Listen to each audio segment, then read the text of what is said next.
that question. Of course, NATO is not itself involved, but let's be absolutely clear-eyed to what's happening here. Iran is close to getting its hand on a nuclear capability and on a ballistic missile capability, which is posing a threat not only to the region, the Middle East, including posing an existential threat to Israel. It is also posing a huge threat to us here in Europe.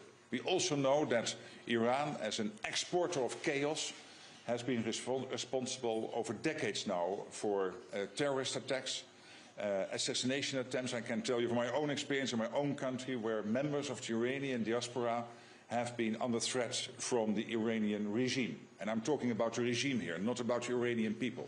The problem is with the regime. Again, NATO is not involved. I can assure you that NATO will defend every inch of NATO territory. Our military commanders, our men and women in uniform are day in, day out working on that using the 360-degree approach, including any threat coming from terrorism, fighting terrorism also being a core task of NATO.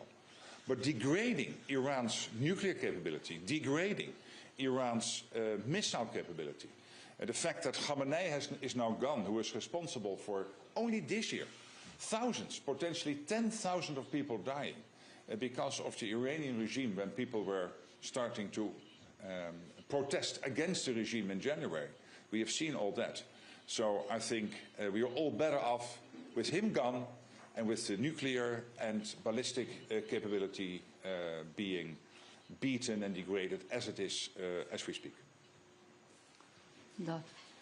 Самото доаѓање на господинот Марк Руте во моментот кај нас и на неговото присуство овде е јасен знак дека НАТО е со нас и во неговото излагање беше потврдено дека НАТО ќе ги брани сите членки на НАТО доколку се најдат во положба да бидат нападнати.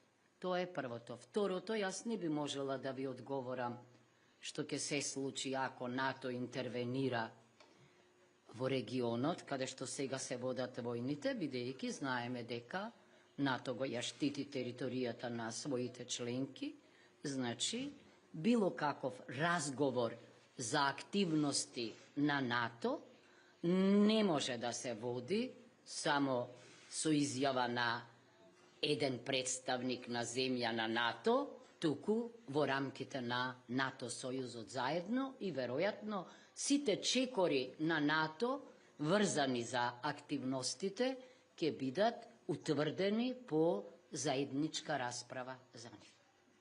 Ви благодарам. Се извинувам, колегите ми сигнализираат дека во интерес на времето и согласно мораме да ја почитуваме агендата на генералниот секретар, така да тука го означуваме крајот на денешната пресконференција. Ви благодарам. Се разбира. So you talked about NATO defending its allies, but yesterday you said that NATO will not be joining the US-Israeli campaign in Iran. At the same time, there are mixed messages from the allies. Turkey is not supporting the actions. Spain is not supporting the USA.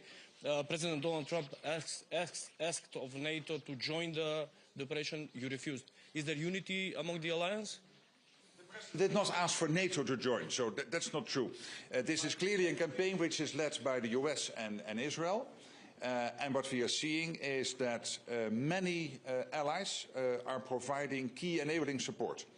That's not being part of the campaign, but when it comes to access, logistics, for example, the Spanish Patriot system in Turkey, defending already for 10 years, key US interests based there in Turkey through that Patriot system. These are all examples of how, as NATO collectively, but first of all, of course, the individual allies, where they have the optionality and the possibility to make bases available, etc., they are doing that. And I feel widespread support in Europe. I was on the phone with many leaders over the weekend and also early this week, and I clearly sensed that taking out nuclear capability, taking out the ballistic missile capability, and also Khamenei gone, this is applauded by many of my colleagues in NATO. Thank you so much. Благодарам за присуството. Handshake. We can never have an offensive. See you again. Great. See you again. Thank you so much. No, thank you.